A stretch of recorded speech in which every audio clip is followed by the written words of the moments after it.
Hello, my name is Michael Stavrinides, and today we will be discussing how to create better thoughts and emotions.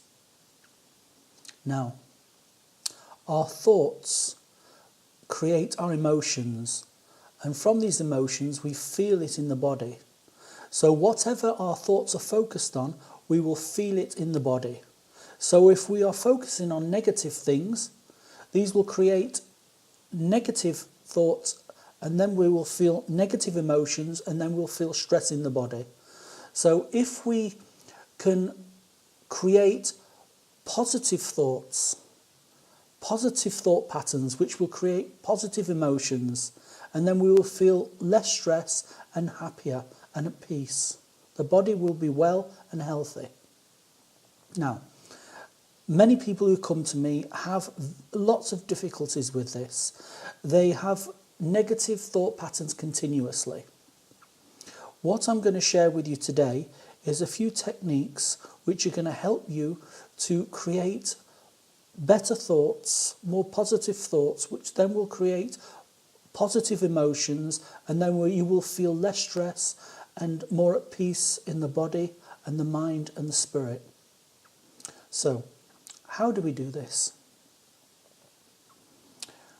We are limited by our 5 senses.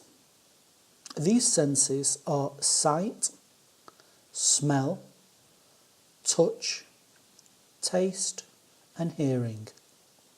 I use the word limited because our spectrum of sight, what we can actually see and perceive with our eyes, is very limiting. The same with hearing, the same with taste, the same with touch and smell. It's very limiting. But we're not going to go too deep into this at the moment, because it's more important about creating better thought patterns and emotions.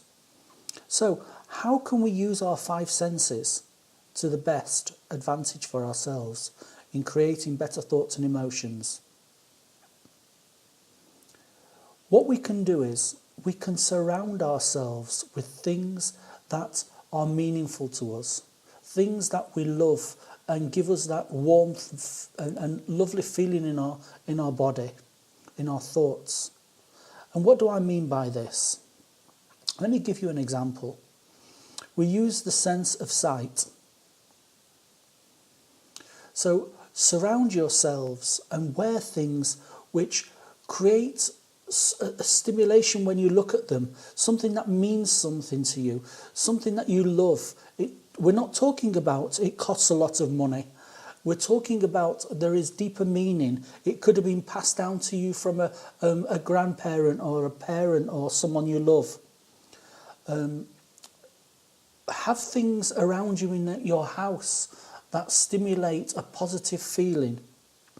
Let's say, for instance, when you go on holiday and you have a wonderful time, go to the beach or go somewhere and pick up something like a little stone or rock which will bring you back to that emotion.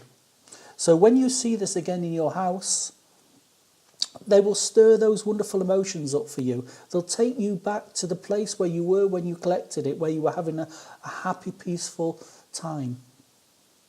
And now, with smell, you can do many things. You can simulate the smell with beautiful aromas which make you feel warm and healthy and happy. Burning joss sticks is a nice one. Having a diffuser and certain certain aromatherapy oils, which can stimulate the room and stimulate your sense.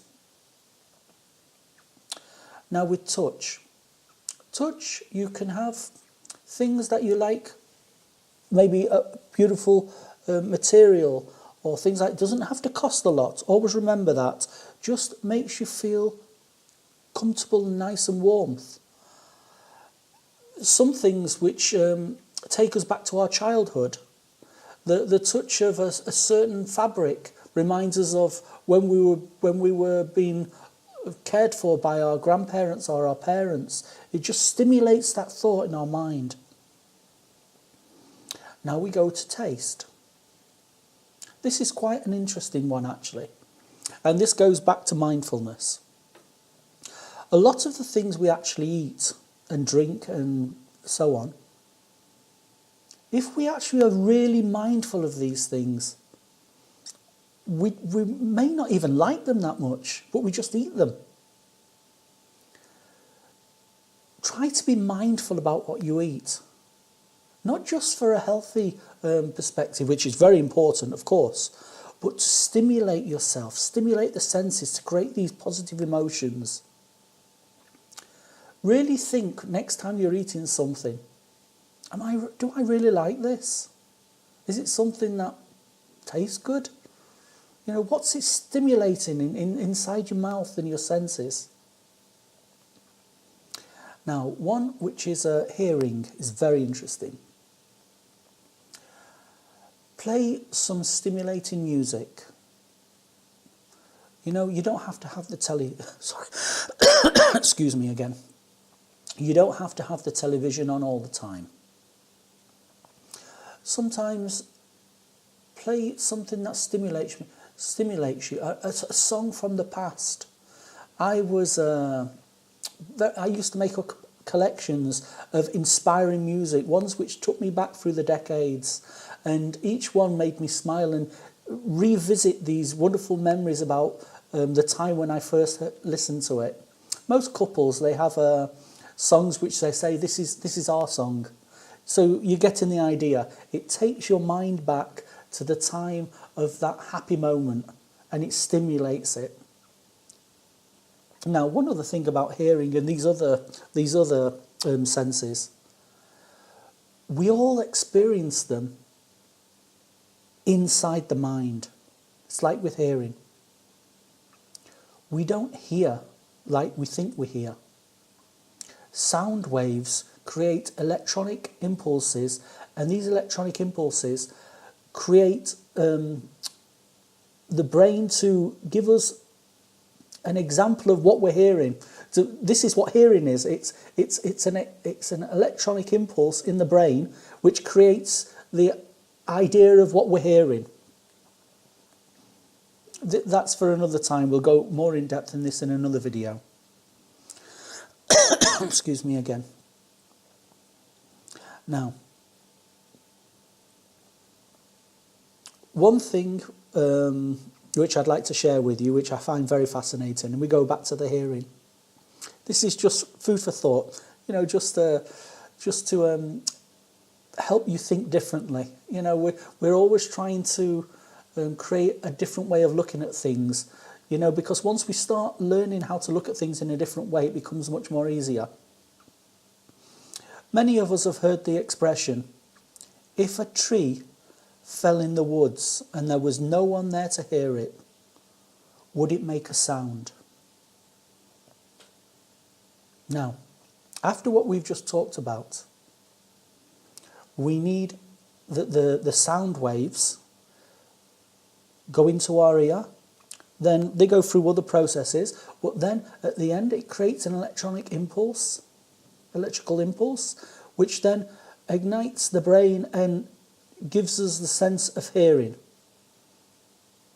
Now, if there's nobody there, if there's no brain there to listen to convert these sound waves, is there a sound? That's something to think about. Okay. One last thing. There are 5 senses, as we've talked about. That's how we experience the world in the physical. But there are other senses which we need to cultivate. And this takes us beyond the 5 limited senses. This is what we want to strive towards. This gives us truth and knowing. And basically, they are intuition and knowing. Just a form of knowing. How do I know it's right? I don't know how I know, I just know it. And again, these we'll talk about in further videos that we make. Now, remember the examples that I explained about the 5 senses? We'll go over them again. It's sight, smell, touch, taste, and hearing. So try this out when you get chance. Start surrounding yourself with things that mean something to you, and just every now and again just look at them and bring that emotion back into the body. Remember where it came from, who gave it to you, where you were at the time, and see how the body feels. These thoughts will create these emotions, and then you will feel it in the body. And we are making and creating positive thought patterns, which will lift your vibration and create a beautiful feeling of peace and comfort and happiness in the body and the mind and the spirit. So I hope this has helped you. You can follow us on Facebook, on YouTube. Just type in Natural Healing and Wellness Centre Paphos. You can also visit us at our website, the Natural Healing and Wellness Centre Paphos. All the information will be below. So any way you want to contact us, you're more than welcome. Thank you, and bless you all on your journey.